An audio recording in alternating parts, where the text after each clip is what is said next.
మీరు చూస్తున్నారు education jobs ఏజే channel. నేను మీ నాగార్జున సార్ని. సో ఈరోజు మనము ఇంటర్మీడియట్ సెకండ్ ఇయర్కి సంబంధించి ఫిజిక్స్లో గన్ షాట్ క్వశ్చన్స్ ఏంటి అనేది ఒకసారి చూద్దాం. ఎవరైతే మేము ఫిజిక్స్ అని భయపడుతూ పాస్ అవ్వలేము అనుకుంటున్నారో నేను చెప్పే ఓన్లీ ఈ క్వశ్చన్స్ మాత్రం చదవండి. ఖచ్చితంగా మీకు 30 పైనే వస్తాయండి, 30 మార్కులు పైనే వస్తాయి, అసలు ఒకటి కూడా తగ్గదు. సో నేను చెప్పినట్టు చదవండి, చాలా అంత మించి ఏం అవసరం లేదు, ఓకేనా. అలానే మనం ఫస్ట్ ఇయర్ సంబంధించి కూడా మనం వీడియోస్ అనేది అప్లోడ్ చేస్తాం గన్ షాట్ క్వశ్చన్స్. ఎవరైనా చూడకపోతే ఐ కార్డ్స్లో ఉంటుంది, లేదంటే డిస్క్రిప్షన్లో ఉంటుంది, చూడండి. సో ఇది వచ్చేసరికి మనకు సెకండ్ ఇయర్ వాళ్ళకి ఫిజిక్స్లో ఇంపార్టెంట్ లిస్ట్, ఓకేనా. ఒకసారి నేను ఆల్రెడీ వీడియో లెంత్ తగ్గించడం కోసం ఆల్రెడీ రాసి పెట్టాను. సో ఒక్కొక్క చాప్టర్లో ఏమేమి ఉన్నాయో నేను చదువుతూ ఉంటాను. ఒకసారి మీరు వీడియో పుష్ చేసుకొని మీరు మెటీరియల్ దగ్గర పెట్టుకొని టిక్ పెట్టుకోండి, ఓకేనా. సో ముందుగా ఎవరైతే మన ఛానల్ కొత్తగా చూస్తున్నారో స్టూడెంట్స్ ఖచ్చితంగా లైక్ చేయండి, షేర్ చేయండి. అలానే మీ ఫ్రెండ్స్ ఎవరైనా ఇంటర్మీడియట్ ప్రిపేర్ అవుతుంటే వాళ్ళకి కూడా షేర్ చేయండి. ఫస్ట్ 4 మార్క్స్ క్వశ్చన్స్కి వెళ్ళే ముందు మనం ఫస్ట్ 8 మార్క్స్ క్వశ్చన్స్ ఒకసారి చూద్దాం. ఇవన్నీ కూడా మనకు 8 మార్క్స్ క్వశ్చన్స్ అండి. మనకు 8 మార్క్స్ సంబంధించి ఓన్లీ 3 చాప్టర్స్ ఉంటాయి. ఒకటి వేవ్స్, కరెంట్ ఎలక్ట్రిసిటీ, అలానే న్యూక్లియర్. దీంట్లో మీరు ఏమైనా 2 చాప్టర్స్ అయితే సరిపోతుంది. కాకపోతే ఏదన్నా ప్రాబ్లమ్స్ వచ్చినప్పుడు మీరు చేయలేకపోతే ఇబ్బంది పడతారు. కాబట్టి ఈ 3 క్వశ్చన్స్లో మీకు నచ్చిన ఏమేమి చదువుకోండి చాప్టర్స్లో. ఫస్ట్ వేవ్స్లో నుంచి గట్టిగా 5 క్వశ్చన్స్ ఉంటాయి, కానీ అన్ని అవసరం లేదు. ఓపెన్ పైపు, క్లోజ్డ్ పైపు, అలానే డాప్లర్ ఎఫెక్ట్, ఈ 3 క్వశ్చన్స్ అయితే ఖచ్చితంగా ఒకటి వచ్చే అవకాశం ఉంది, ఓకేనా. సో లేదు అనుకుంటే ఈ కరెంట్ ఎలక్ట్రిసిటీ నుంచి మనకు 3 క్వశ్చన్స్ ఉంటాయి. వీస్టన్ బ్రిడ్జ్ అంటే కిర్చాఫ్ లా ఉన్నాయి కదా, కిర్చాఫ్ లా ఫస్ట్ లా సెకండ్ లా రాసి డెరివేషన్ ఉంటుంది, అది రాస్తే సరిపోతుంది. లేదంటే పొటెన్షియోమీటర్ విత్ ఇంటర్నల్ రెసిస్టెన్స్ అనే క్వశ్చన్ ఉంటుంది, అది రాసినా కూడా మనకు సరిపోతుంది. తర్వాత అదే క్వశ్చన్లో potentiometer with 2 cells, EMF of 2 cells అనే క్వశ్చన్ ఉంటుంది. ఈ 3 క్వశ్చన్స్లోంచి కూడా మనకు ఒక క్వశ్చన్ వస్తుంది అండి, గ్యారంటీగా ఒక క్వశ్చన్ అనేది కంపల్సరీ. అయితే ఇక్కడ మీరు గుర్తుపెట్టుకోవాల్సింది ఒకటి ఉంది. పొటెన్షియోమీటర్ ఒక క్వశ్చన్ నేర్చుకుంటే రెండోది ఈజీ అండి. సేమ్ డెరివేషన్ అంతా చిన్నగా మారిద్ది అంతే, థియరీ ఓరిస్ మొత్తం కూడా సేమ్ డిటో. కాబట్టి కొంచెం జాగ్రత్తగా చూడండి. నెక్స్ట్ వచ్చేసరికి న్యూక్లియర్. ఈ న్యూక్లియర్లో 2 క్వశ్చన్స్ ఉంటాయండి. న్యూక్లియర్ రియాక్టర్ అంటే ఏంటి, అలానే రేడియో యాక్టివిటీ అంటే ఏంటి. సో ఇవి చదివితే సరిపోతుంది.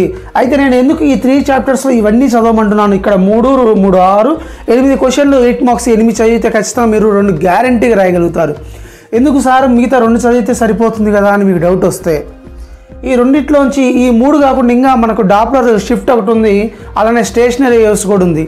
ఒకవేళ ఆ క్వశ్చన్ వస్తే ఏం చేస్తారు. కాబట్టి ఇవి చదవటం వల్ల ఇక్కడ రాకపోయినా కూడా ఈ రెండిట్లో మీకు కవర్ అవుతుంది.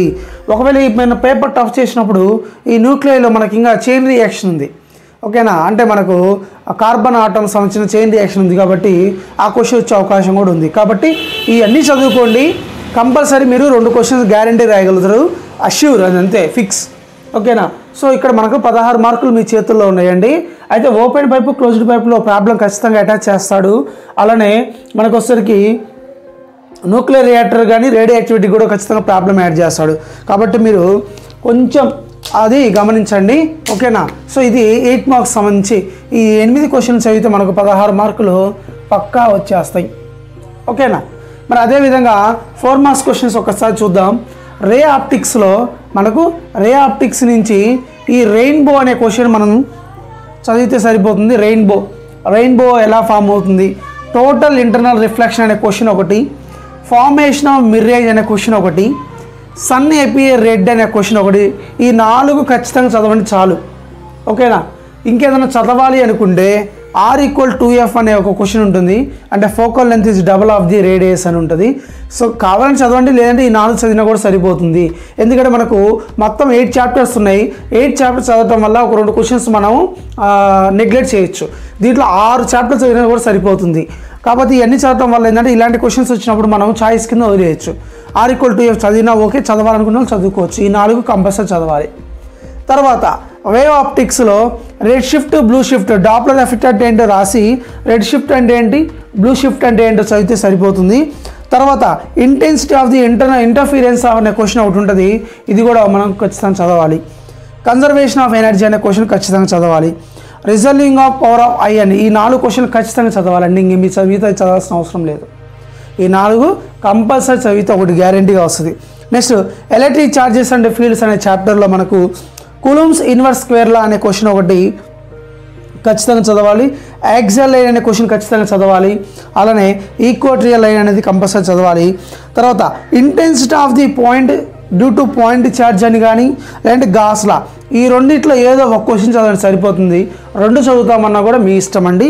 ఏదో రెండిట్లో ఒకటి గాస్లా కానీ పాయింట్ ఛార్జ్ కానీ చదివితే సరిపోతుంది. అంటే దీంట్లో కూడా మనం 4 క్వశ్చన్స్ అయితే సరిపోతుంది. తర్వాత ఎలక్ట్రోస్టాటిక్ పొటెన్షియల్ అండ్ కెపాసిటెన్స్ అనే చాప్టర్లో parallel plate of the capacitor చదవాలి కంపల్సరీ. సిరీస్ ప్యారలల్ చదవాలి. అలానే electric potential due to point charge అనే చాప్టర్ క్వశ్చన్ చదవాలి. బిహేవియర్ ఆఫ్ ది డైఎలక్ట్రిక్స్ అనే క్వశ్చన్ ఉంటుంది. ఈ 4 క్వశ్చన్ చదవాలంటే ఖచ్చితంగా గుర్తుపెట్టుకోవాల్సింది ఈ 4 కంపల్సరీ. ఓకే. అలానే మూవింగ్ ఛార్జెస్ అండ్ మ్యాగ్నెటిజం అనే చాప్టర్లో మనకు యాంపియర్స్ లా, బయోట్ సావర్ట్ లా, సైక్లోట్రాన్, ఓకేనా, రివాల్వింగ్ ఆఫ్ ఎలక్ట్రాన్, ఈ 4 క్వశ్చన్స్ ఉంటాయి. ఒకసారి మీరు మీ మెటీరియల్ ఓపెన్ చేసి చూసుకోండి. నేను షార్ట్కట్లో రాశాను క్వశ్చన్, మీరు ఒకసారి చూస్తే మీకు అర్థమవుతుంది. యాంపియర్స్ లా అనే క్వశ్చన్ ఉంటుంది, బయోట్ సావర్ట్ లా అనే క్వశ్చన్ ఉంది, చాలా ఇంపార్టెంట్. సైక్లోట్రాన్ అనే question important. Revolving of electron అనే క్వశ్చన్ చాలా ఇంపార్టెంట్. సో ఇవన్నీ కూడా మనకు మోస్ట్ ఇంపార్టెంట్ అండి. తర్వాత ఎలక్ట్రోమాగ్నెటిక్ ఇండక్షన్ అనే చాప్టర్లో మొత్తం 4 క్వశ్చన్స్ ఉంటాయి, కానీ మనం 2 చదివితే సరిపోతుంది. ఎడ్డే కరెంట్ అని ఉంటుంది, దాని యొక్క అడ్వాంటేజెస్ అడుగుతాడు. Eddy current of advantages, EMF induced in conductor, ఓకేనా. మనకు కండక్టర్ అనేది రెక్టాంగులర్ కండక్టర్ని మనం ఎలక్ట్రిక్ ఫీల్డ్లో ఇండ్యూస్ చేసినప్పుడు ఏమవుతుంది అనే క్వశ్చన్ ఉంటుంది. కాబట్టి ఈ 2 క్వశ్చన్స్ అయితే సరిపోతుందండి, ఇంకా మనకి ఏం అవసరం లేదు. తర్వాత ఆటమ్స్ అనే చాప్టర్లో నుంచి మనం గట్టిగా 3 క్వశ్చన్స్ చదివితే సరిపోతుంది. ఇంకా ఉన్నాయి, ఒక 2 క్వశ్చన్స్ కూడా ఉన్నాయి, ఓకేనా. ఫస్ట్ ఈ 3 చదివితే సరిపోతుంది. స్పెక్ట్రల్ సిరీసెస్ అనే క్వశ్చన్ ఉంటుంది, లేదంటే స్పెక్ట్రల్ లైన్స్ అని కూడా అంటాం. అంటే మనకు లైమన్ సిరీ, బామర్ సిరీ, ఫండ్ సిరీస్ ఇలా ఉన్నాయి కదా, దానికి సంబంధించిన మనం ఫార్ములాస్ అన్నీ కూడా ఉంటాయి, అవి రాయాలా. తర్వాత limitations of Bohr's theory, Bohr's theory యొక్క లిమిటేషన్స్ రాయాలా. తర్వాత possibility of the Bohr's theory of hydrogen atom అని ఉంటుంది. ఈ 3 క్వశ్చన్స్ కంపల్సరీ చదవాలండి. ఇంకా ఎవరైనా చదవాలనుకుంటే రూథర్ఫర్డ్, అలానే బోర్స్ కాదు, రూథర్ఫర్డ్, జేజే థామ్సన్ యొక్క లిమిటేషన్స్ ఉంటే అవి చదివినా సరిపోతుంది. ఓకే, ఈ 3 కంపల్సరీ. తర్వాత ఈ సెమీ కండక్టర్ అనే చాప్టర్లో, ఓకేనా, లాస్ట్ వన్, సెమీ కండక్టర్ అనే చాప్టర్లో హాఫ్ వేవ్ రెక్టిఫైర్ అనే క్వశ్చను, ఫుల్ వేవ్ రెక్టిఫైర్ అనే క్వశ్చను, ఓకేనా. తర్వాత difference of full wave, half wave, అంటే మనకి రెండింటి రెక్టిఫైర్స్కి డిఫరెన్సెస్ ఉంటాయి, అది కూడా చదవాలి. తర్వాత నాండ్ గేట్, నార్ గేట్ అండి, ఇది కూడా కంపల్సరీ చదవాలి, ఓకేనా. సో ఇవి మోస్ట్ ఇంపార్టెంట్ అండి. సో ఎవరైతే పాస్ అవ్వాలి అనుకున్నారో ఖచ్చితంగా ఇవి చదివితే మీరు ఖచ్చితంగా మీకు 24 మార్క్స్ గ్యారెంటీగా వస్తాయి, లేదంటే 20 కంపల్సరీ అండి. సో ఫిక్స్, అది 5 క్వశ్చన్ గ్యారెంటీ రాయగలుగుతారు. మీరు కావాలి అంటే ప్రీవియస్ పేపర్స్ అన్నీ కూడా మీరు చెక్ చేసుకోండి, కంపల్సరీ వీటి నుంచి 20 మార్క్స్ గ్యారెంటీగా ఉంటాయి. ఒకసారి 8 వస్తాయి, కాబట్టి మనం రాయాల్సింది ఇక్కడ 6 కాబట్టి పక్కాగా మనం 5 రాయగలుగుతామండి. సో ఇక్కడ 20 మార్కులు, ఇక్కడ ఒక 16 మార్కులు, 36 మార్కులు పక్కా రాయగలుగుతాం. సో దాంట్లో మనము ఏదన్నా ఒక 5-6 మార్కులు పోయినా కూడా 30 పైనే వస్తాయని తగ్గవు. కాబట్టి ప్రతి ఒక్కరు కూడా ఓన్లీ ఈ ఇంపార్టెంట్ గన్ షాట్ క్వశ్చన్స్ చదవండి, సరిపోతుంది. అలానే మనము ప్రతి క్వశ్చన్ని కూడా మనం వీడియోలో ఎక్స్ప్లెయిన్ చేయడం జరుగుతుంది. అంటే క్వశ్చన్ ఆన్సర్స్ అన్నీ కూడా మనం ఎక్స్ప్లెయిన్ చేయడం జరుగుతుంది. అన్నీ కూడా 1 by 1 వస్తూ ఉన్నాయి. ఆల్రెడీ కొన్ని చాప్టర్స్లో పెట్టడం జరిగింది. ఎవరైనా ఆ వీడియోస్ చూడకపోతే ప్లేలిస్ట్లోకి వెళ్ళి ఇంటర్మీడియట్ సెకండ్ ఇయర్ అని ఉంటుంది. సో దాంట్లో మీరు అన్నీ కూడా చాప్టర్స్ వైజ్గా ఉంటే చెక్ చేసుకోండి. అలానే ఫస్ట్ ఇయర్కి సంబంధించి కూడా ఉంటాయి, ఓకేనా. సో ఇంకేదైనా డౌట్స్ ఉన్నా కూడా కింద కామెంట్ చేయండి, నేను ఖచ్చితంగా మీకు రిప్లై చేయడం జరుగుతుంది, ఓకేనా. సో కాబట్టి ఇలాంటి మరిన్ని వీడియోస్ కోసం మన ఛానల్ చూస్తూ ఉండండి, లైక్ చేయండి, షేర్ చేయండి, కొంచెం సపోర్ట్ చేయండి. Okay, thank you.